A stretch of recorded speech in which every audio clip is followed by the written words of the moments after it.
Hi, welcome to PECO. My name's Charlie, and today we're going to take a look at laying flexible track. And flexible track is available from Z right up to gauge 1. Today we'll be looking at streamlined 00HO track. And the advantages over set track is, of course, that you can profile it to the way you want for your own layout, whether it be a standard layout or something more prototypical.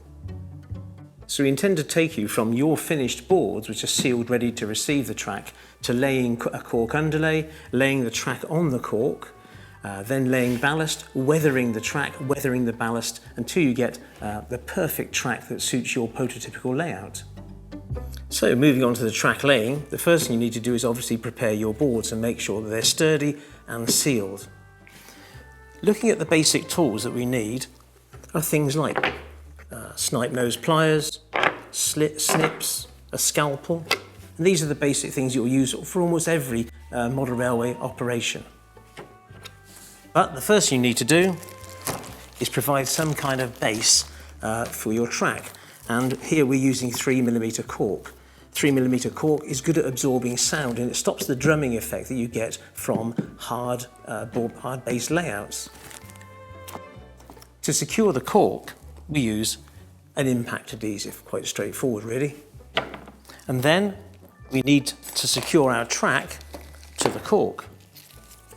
And what we use is pins made by PECO, and these are SL14 track pins. To join the track together, we use, in this case, we're using SL10 rail joiners. When you cut the track, clearly you need a pair of professional track cutters. The ends of the track then need to be filed so you get a really good join between your rails using the rail joiners. And then to secure the track to the cork, if you're not choosing to use the impact adhesive to hold the track down, then clearly you need to pin it. And to pin it into a hard board, perhaps you might need to pre-drill, so we use a pin vise along with the SL14 track pins. That takes us on to ballasting.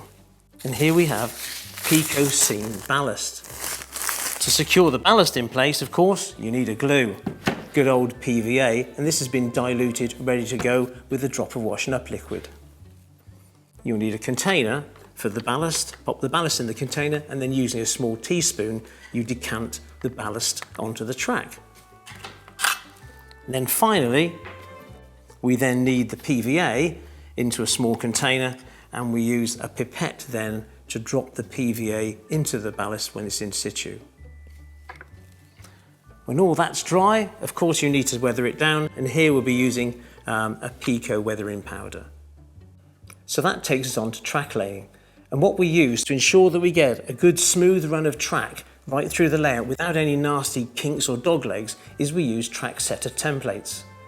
So, having cleared the board, let's have a look at the track setter templates.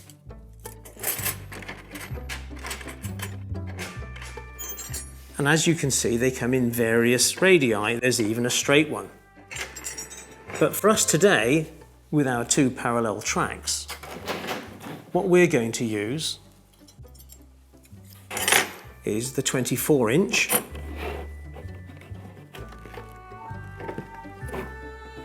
and the 30-inch. Of course, as you go into the curve, the tracks need to be at the right gauge. So what we use is the PECO 6-foot weigh gauge. This has two uses. The outside two lugs are for set track and the inside two for streamline.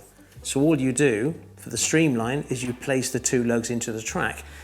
Where the tracks run parallel before they come into the curve, it gives you the correct prototypical distance between the rails.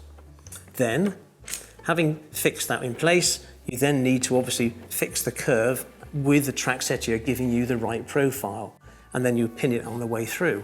Once that track is complete, you then move to the outside one, and then using the 30-inch template, you run that through the track. We do ease it out slightly to ensure that the overhang from large coaches such as Mark 3s and Mark 4s don't collide. That's why the tracks must be further apart during the curves.